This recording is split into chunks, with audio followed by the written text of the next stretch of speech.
Hi friends, நான் இன்னைக்கு வந்து ஒரே மேரினேஷன்ல ரெண்டு டைப் ஆஃப் பிரியாணி பண்ண போறேன். இந்த மேரினேஷன் இன்கிரிடியன்ட்ஸை நான் லிஸ்ட்ல கொடுக்கிறேன். ஃபர்ஸ்ட் வந்து மட்டனை வந்து ஒரு 1/2 கிலோ நல்லா மேரினேட் பண்ணி வச்சுக்கோங்க. இதை வந்து ஜீரக சம்பா ரைஸ் அண்ட் பாஸ்மதி ரைஸ் ரெண்டுலையுமே பண்ண போறேன். வாங்க எப்படி பண்ணுறதுன்னு பார்த்துடலாம். ஃபர்ஸ்ட் நம்ம நார்மல் பிரியாணிக்கு ஆயில் வந்து ஊற்றிடலாம். இதோடையே கொஞ்சம் நெய் ஊற்றிடலாம்.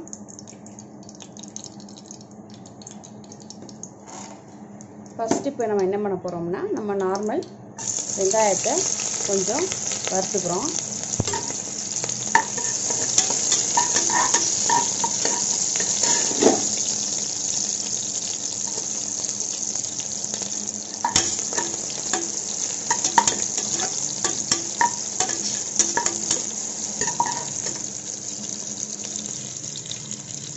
நான் வந்து இதில் பட்டை, கிராம்பு, ஏலக்காய், கொத்தமல்லி, புதினா, ஒரு பே லீஃப் வச்சுருக்கேன். எல்லாத்தையும் போட்டுடலாம்.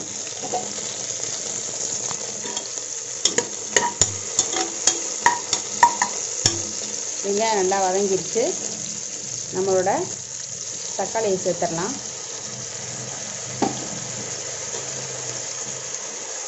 ரெண்டு தக்காளி நல்லா வதங்கட்டும்.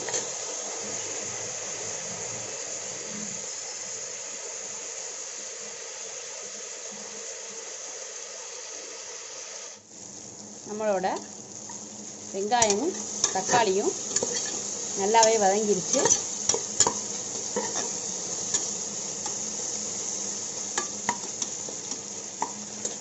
இப்போ நம்ம வந்து இதோட இஞ்சி, பூண்டு, வெங்காயம் மிக்ஸை சேர்க்க போகிறோம்.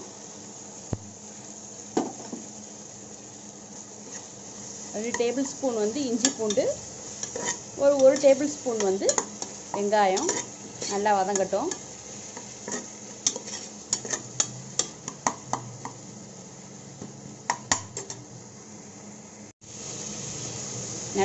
நல்லா வந்து நமக்கு வதங்கிருச்சு. இப்போ அடுத்து நம்ம என்ன ஆட் பண்ண போகிறோம்னா, இதுக்கு தேவையான 1 டேபிள் ஸ்பூன் உப்பு. மேரினேஷனில் உப்பு போட்டிருக்கோம், ஸோ பாதி அளவு போட்டால் போதும். 1 டீஸ்பூன் சில்லி பவுடர் அதிலே நம்ம போட்டிருக்கோம். எல்லாமே வந்து அதில் விட பாதி அளவு போட்டால் போதும்.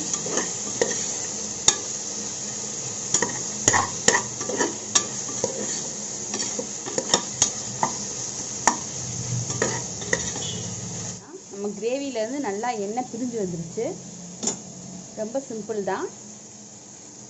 நம்மளோட மட்டன் அப்படியே போட்டுடலாம். மேரினேஷன் எல்லாமே போட்டிருக்கோம் ஆல்ரெடி. ரொம்ப ஈஸியாகவே பண்ணிடலாம். அவ்வளோதான். கொஞ்சம் நேரம் வதங்கட்டும்.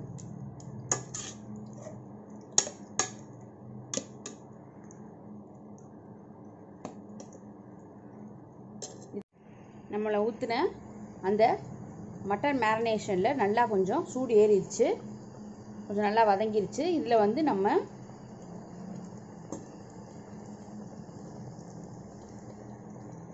ஒரு செம்பு தண்ணி ஊற்ற போகிறோம். வேறு எதுவும் ஊற்ற வேணாம், வேறு ஒன்றுமே பண்ண வேணாம். நம்ம ஏற்கனவே மேரினேஷனில் எல்லாமே பண்ணிட்டோம். ஒரு 5 விசில் விட்டுக்கோங்க.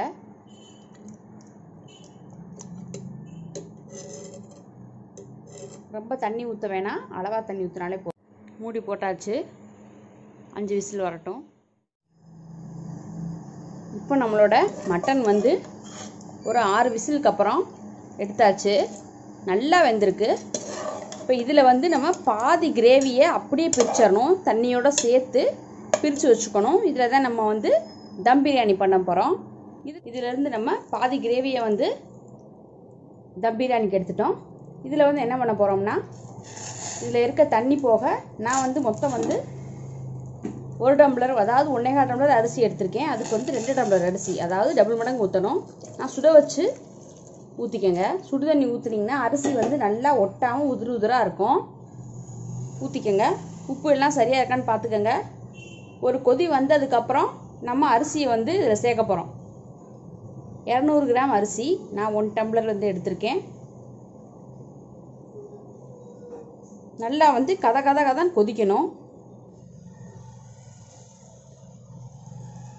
நல்லா கொதிச்சிருச்சு. இப்போ நம்மளோட அரிசியை சேர்த்துடலாம்.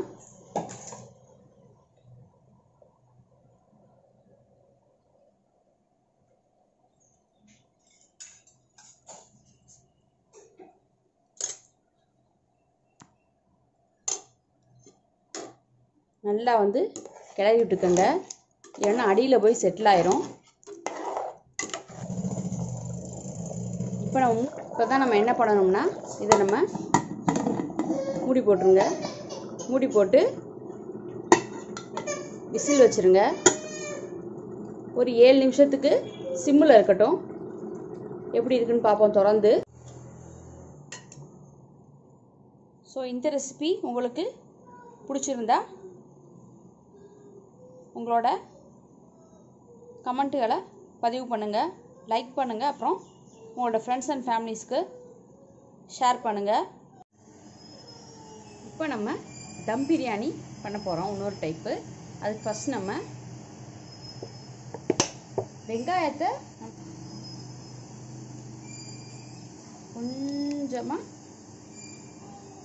கொஞ்சமாக எண்ணெய், கொஞ்சமாக நெய் ரெண்டுமே சேர்த்துக்கோங்க. அப்போ தான் நல்லா ஃப்ளேவர் கொடுக்கும் நமக்கு. இந்த மாதிரி வெங்காயத்தை லைட்டாக உப்பு போட்டு பிசைஞ்சு வச்சுருக்கேன். இதை ஃப்ரை பண்ணி எடுத்துருங்க. இது பண்ணிங்கன்னா நீங்கள் வந்து சீக்கிரம் உங்கள் வெங்காயம் வந்து நல்லா ப்ரௌன் ஆயிரும். பாருங்கள், நல்லா வந்து ப்ரௌன் ஆயிடுச்சு. இதுக்கு மேலே வந்து நீங்கள் விட வேணாம், நம்ம வந்து இதை எடுத்து தனியாக வச்சுக்கலாம். இப்போ நம்மளோட தம் பிரியாணி அடுத்து நம்ம பண்ண போகிறோம். அதுக்கு வந்து கிரேவியை வந்து ஃபுல்லாக சேர்த்துடுறோம். கொஞ்சோன்னு கிரேவியை மட்டும் எடுத்து வச்சுக்கணும் லேயருக்கு. ஸ்டவ் வந்து ரொம்ப மீடியமில் வச்சுருக்கணும், ஏன்னா ஹீட் இல்லாமல் இருந்தாலும் நல்லா இருக்காது. இதுக்கு மேலே நம்ம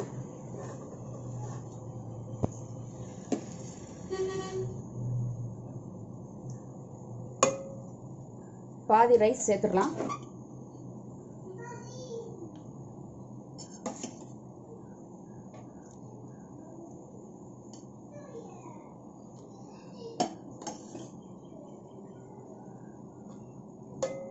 சேர்த்தாச்சு.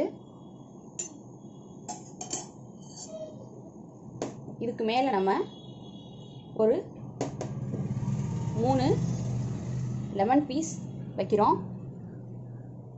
அடுத்து ஒரு 3 தக்காளி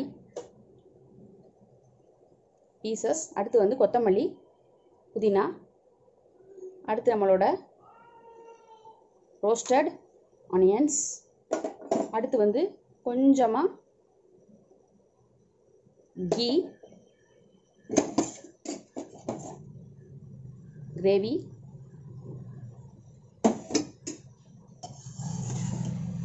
ஸோ இதே மாதிரி நம்மளோட அடுத்த லேயரையும் பண்ணிடலாம்.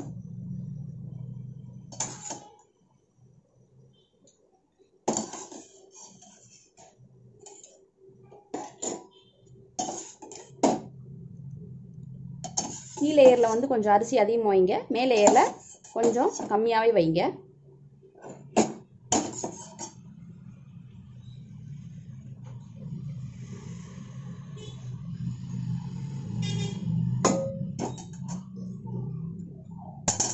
again அதே சேம் ப்ராசஸ். கொஞ்சம் லெமன்,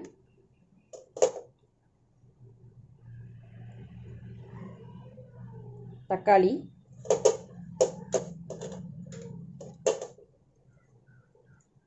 கொத்தமல்லி, புதினா, பொரிச்ச ஆனியன், மேலே வந்து கொஞ்சம் கீ, மிச்சம் இருக்க கிரேவியை ஊற்றிடலாம். அவ்வளோதான். நான் இன்றைக்கி சாஃப்ரான் மில்க், வேறு கலரிங் ஏஜென்ட் எதுவுமே சேர்க்கலை.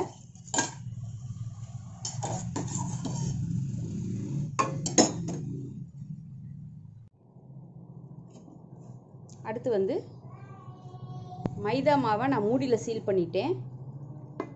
ஏற்கனவே ரெடி பண்ணி வச்சுட்டோம்னா நமக்கு ஈஸியாக வேலை முடிஞ்சிடும். ஸோ அதை வச்சு நீங்கள் டைட்டாக இதை மூடிடுங்க. அவ்வளோதான். கொஞ்சம் மீடியம் ஃப்ளேமில் வச்சு,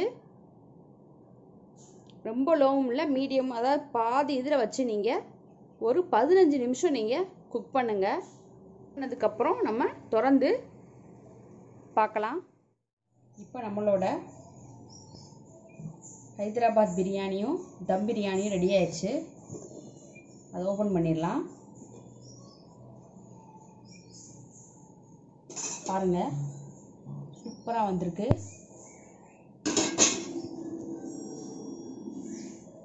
ரொம்ப அருமையாக வந்திருக்கு. ரைஸ்லாம் நல்லா குக் ஆகிருக்கு. இங்கிட்டு பார்த்துடலாம் எப்படி குக் ஆகிருக்குன்னு. பாருங்கள்,